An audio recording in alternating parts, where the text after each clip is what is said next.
Henry here from Henry's Chatterbox.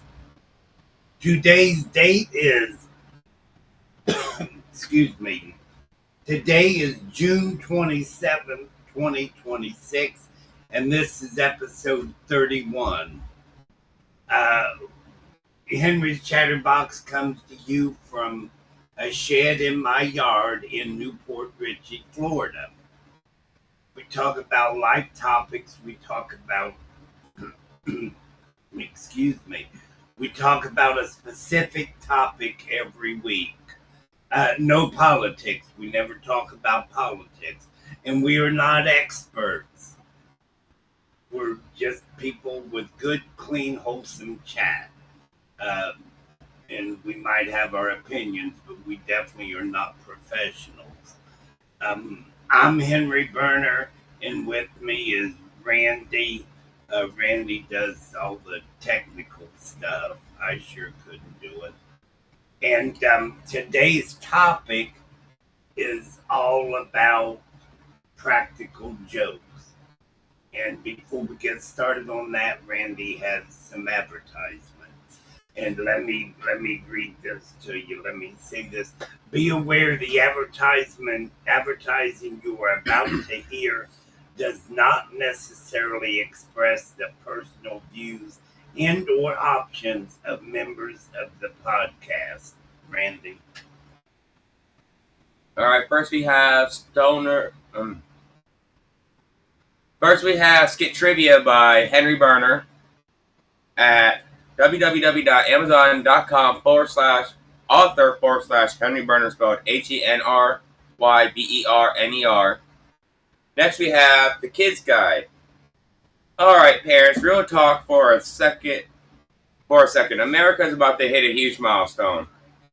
While we're coming up on America's 250th birthday, 250 years of freedom, grit, sacrifice, and the greatest experiment in self-government the world has ever seen, this is a perfect moment to help your kids understand why this country matters. Not just fireworks and hot dogs, but the story behind it all. There's a free guide called The Kids Guide to America's 250th birthday, and it's honestly a great way to introduce kids to how America began, who the founding fathers were, what they risked, and why the ideas they fought for still matter today. This guide sends kids back to the moment when the brave men signed the Declaration of Independence, knowing full well they were risking their lives for freedom. It breaks it all down in a way kids can actually understand and enjoy, without watering it down or turning it into a boring schoolwork. If you care about raising kids who know where this country came from and why it's worth preserving, this is something you'll want to grab. And the best part, it's completely free. With this special offer, you'll just need to pay $2 for shipping and processing. Just head to freeusabirthday.com, that's freeusabirthday.com, and The Kids Guide to America's 250th birthday for your kids today. America's story matters. Make sure the next generation knows it. And that's it. Okay, thank you, Randy. Like I said, today is about practical jokes. And one of the questions somebody asked me when I was talking about this was, what's the difference between a prank and a practical joke? And I didn't get a real clear understanding. I looked it up on the internet and didn't really understand everything on it. So you just have to kind of be your own judge on that. It's a little confusing to me. Anyway, I want to read just something here that I did get off the internet, and I agree with it 100%. Practical jokes can be a fun way to bring laughter and strengthen bonds when done safely, inclusively, and with pro-social intent. Research shows that harmless, benign violations, small reversible surprises that don't harm or demean, can boost positive effect lower stress, and even improve relationships. Quality psychology today, I think, is where that came from. Um, Shared laughter from a well planned prank can trigger endorphin release, creating a sense of connection and bonding. So, it's a great thing. And there's a couple more things here to read. A practical, and this is one of the definitions of a practical joke. A practical joke is a light-hearted trick designed to surprise someone for humor.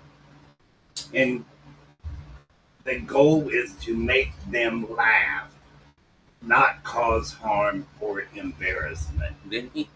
Can I ask a question? Didn't you get another definition for practical joke though that said a practical joke is a lighthearted stunt to embarrass somebody else for laughter? I don't remember. I do believe you got that one when we were listening earlier. Because I don't think you should do practical jokes that's going to embarrass somebody. And I think kind of a good rule of thumb is if you're going to do a joke on someone or a prank or whatever, kind of reverse it in your head. Like, what if they did this joke to me? Would it bother me? And if you would be really offended by it or hurt by it, then don't do it to them. Because when the joke is over, when the little practical joke is over, both parties should be laughing. The one that injected the joke and the one that received the joke.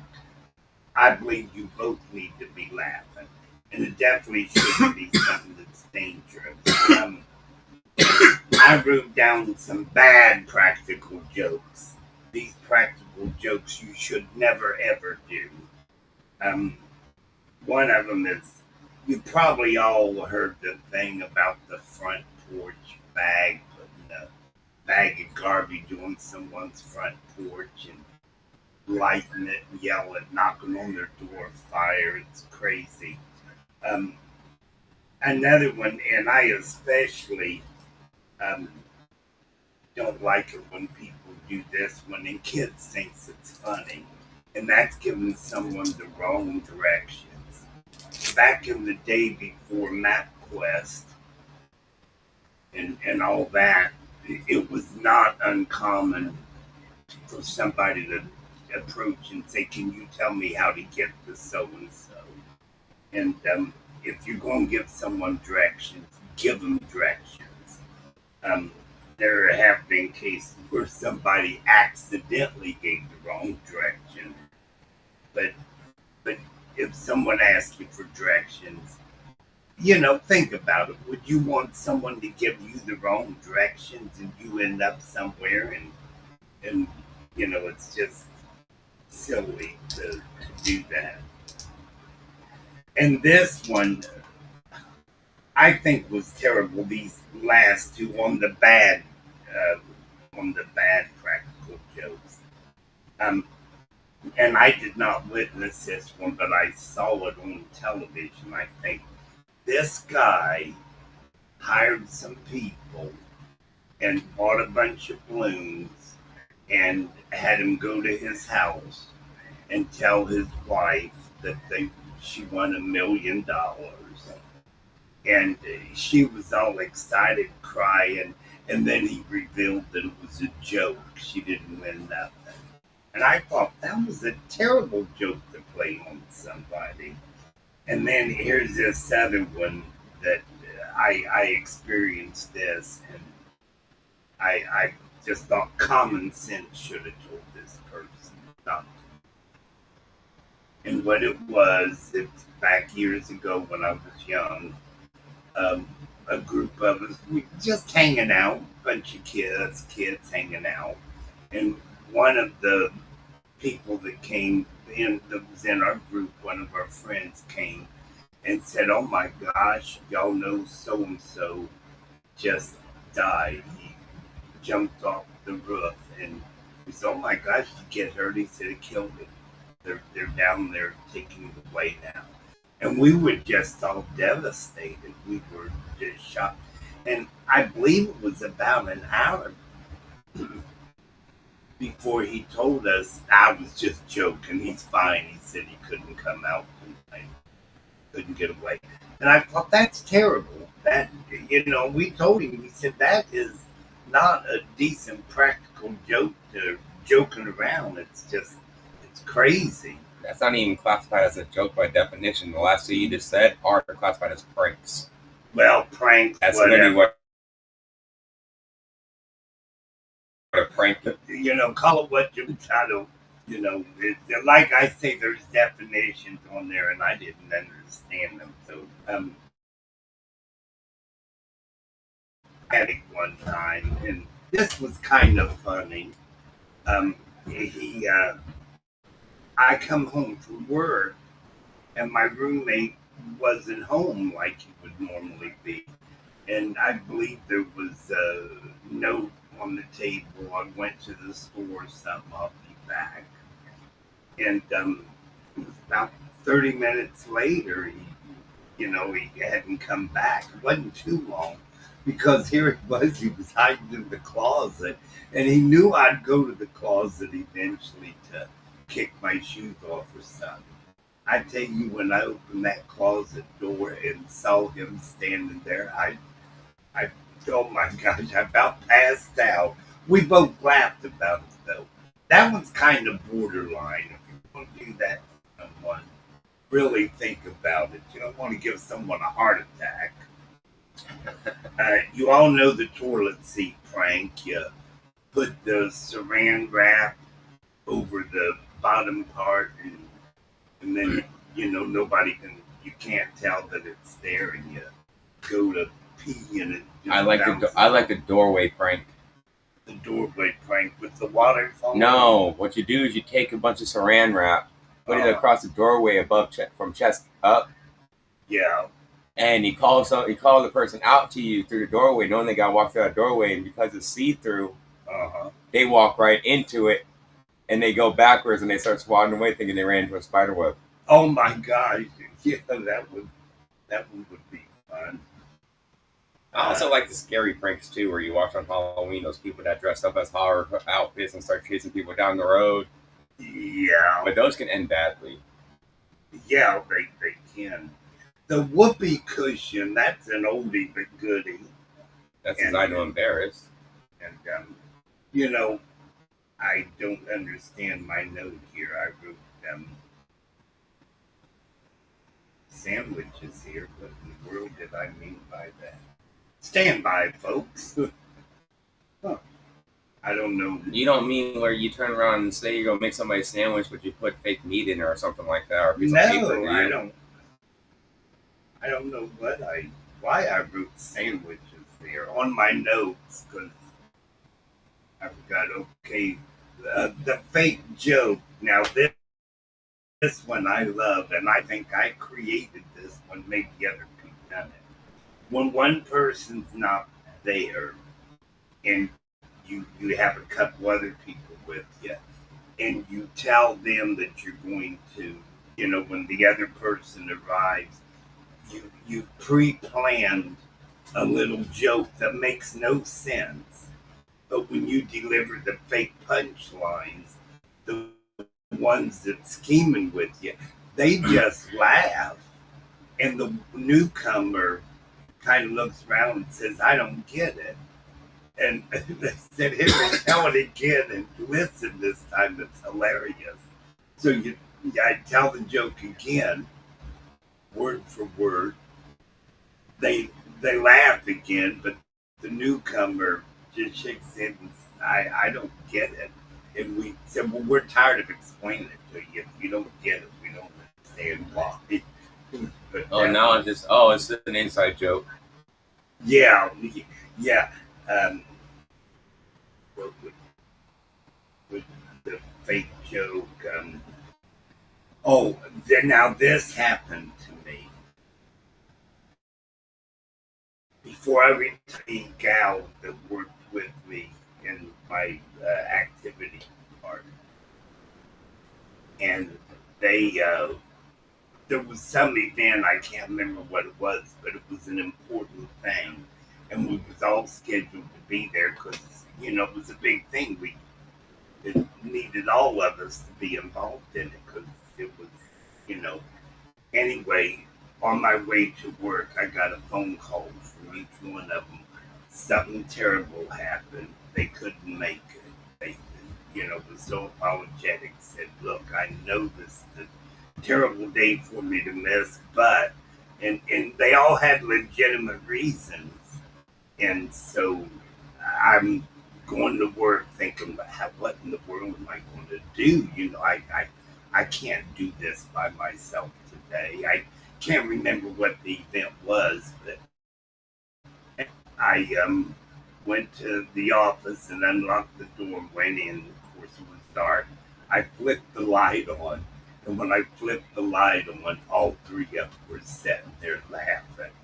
And now that was a joke we all got a laugh out of. But I told them, I said, y'all had me going for a while. The string in the water, looking like water. I don't know if any of you remember that, but when we were kids, sometimes we made our own toys. But you could take an old, maybe when from dish soap, and poke a hole in it and put a string, just regular kite string or whatever you call it, in there and tie a knot at the knot is resting in that hole. And when you squeeze it and that string comes out, it to the person you're squeezing it to, it looks like water coming along. They get mad and kind of shake their head.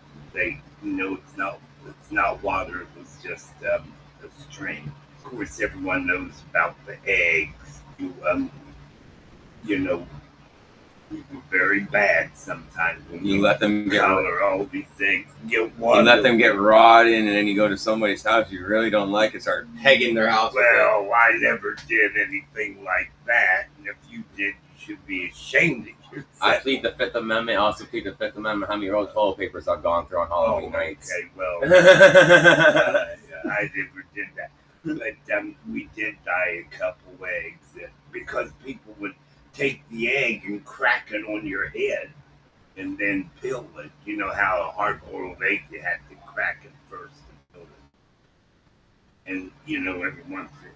And then sometimes, and you can do this, a person will think to take a real hard-boiled egg and crack it on their head, but then move your fingers like this, slowly, and do that to yourself, and you can tell it kind of feels like something is running over your head. So, when you do that on their head and then move your fingers like that, they think you really did do it. And then when they find out, they are apologizing for all the names they just called you. Names? Names? I'm apologizing while I'm in handcuffs saying it was a prank? Yeah. Sorry I broke your jaw.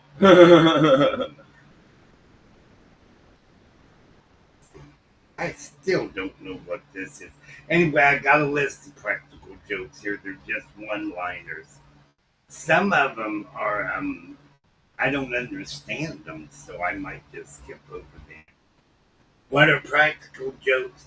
Practical jokes, they are harmless pranks designed to surprise and amuse without causing harm. And that's very important, without causing harm. Are practical jokes appropriate for all ages? Yes, when kept respectful and safe, they work for kids and adults alike. What makes a practical joke successful? Good timing, creativity, and harmless intent. Where are practical jokes most popular? They are common at homes, school, offices, and parties. Should practical jokes ever embarrass someone? No, absolutely not. The best practical jokes create shared laughter, not discomfort. and that word shared is very important. Make sure both. Now, this place used to sell spoons. They had all kinds of gadgets, but they would have a spoon with a hole in the middle of it, and if you put it in ice cream, of course, you couldn't see the hole. And when you eat ice cream, you mash your tongue against your upper lip and slide that spoon out. But when you would, in this particular spoon, when you would slide the spoon out, your tongue would get jammed up in that hole. It's just the expression on your face. I had one years ago, and it was hilarious. What in the world? It was really comical. Okay,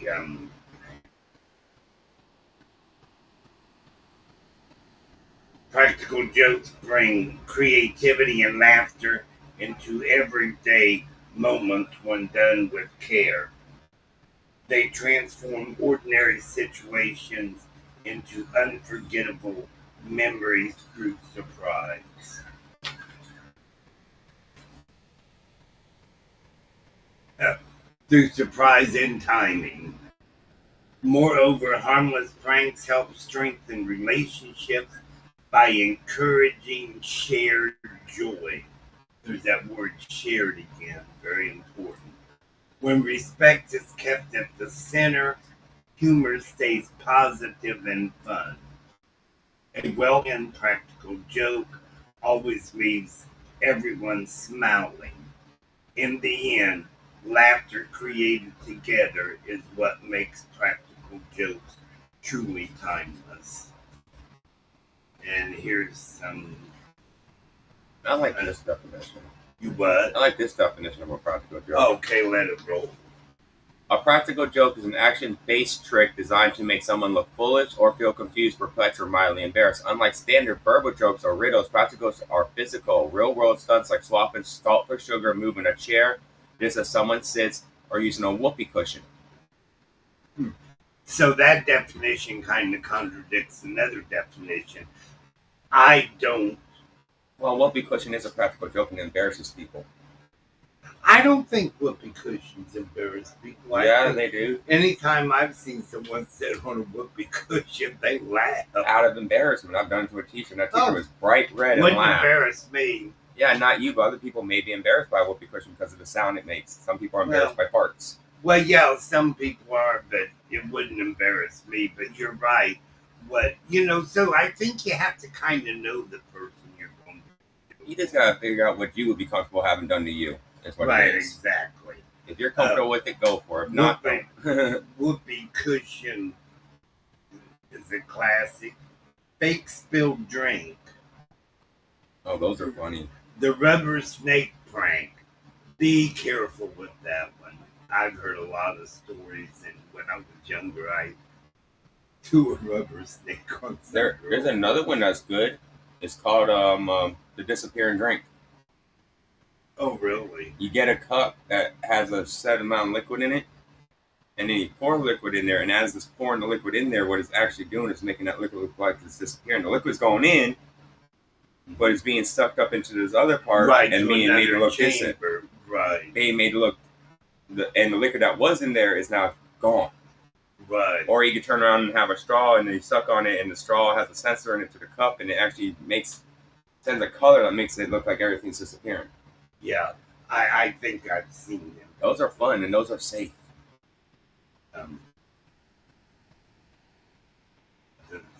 The salt and sugar switch. I guess if you put salt in a sugar container, it looks like sugar. Listen, I got news for anybody who does that with my sugar for my coffee. Oh my gosh! Don't. Don't. Don't. The worst time of the day. Don't mess with my coffee, people. That's a bad practical joke. That turns into something else real fast. Leave my coffee alone. The rubber snake prank. Be careful with that one. Stink bombs. Oh yeah. Those are a practical joke. You smash those on the ground and say, "Ew, somebody farted" as you're walking by. I've heard that. Yeah, they give I been suspended from school for that. Now this one, I don't understand what it says. Fake phone vibration. I don't understand that. Neither do I.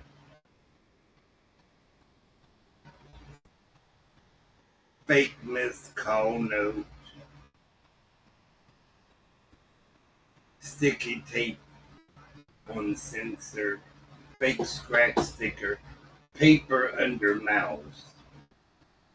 Paper under mouse. Oh, that one. Okay, let me explain that What one to is you. that? What you do is, let's say I take your mouse, I take a little piece of paper and put it right there. Uh-huh. So, and you don't know it because it's where you left it, and you go, and all of a sudden, when you're moving it, it goes, nothing happens. So you're sitting there getting mad at people. You're getting mad, your mouth thinking it's dead, and then you're looking at it trying to figure out why, and then you turn around, flip it over. You don't even see the piece of paper there, so you take the battery out. You turn around, mess with the battery, thinking the battery's there. You put a new battery in there, and it's still not working. Then you turn around, look over, and all of a sudden you see a white piece of paper over your sensor, and you're sitting there going, "You son of a..." I hear you.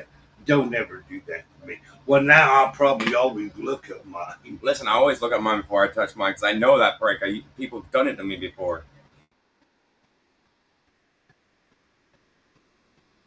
Water bottle label swap. I don't know what that means. Oh, that's because people are very particular about the water they drink. And a lot of bottles look alike. So what you do is you take one, you heat up one bottle to get the glue off, and then you heat up the other one to get the glue off of the wrapper. You take them and put them on another one. Then when they drink it, you turn around and say, "By the way, you were drinking this brand."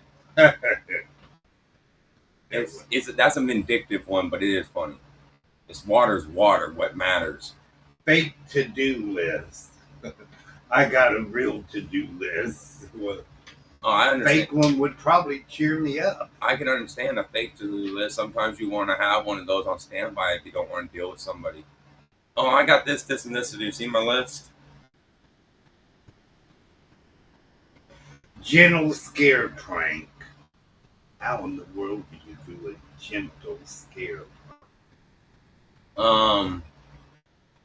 That depends on the person that's getting the prank done to them, honestly. Now here's some for kid-friendly practical joke. There's 3 of them. A toy under their pillow. That'd probably be a pleasant joke for them. A fake bug toy. That'd become a snack. Yeah. A balloon in backpack.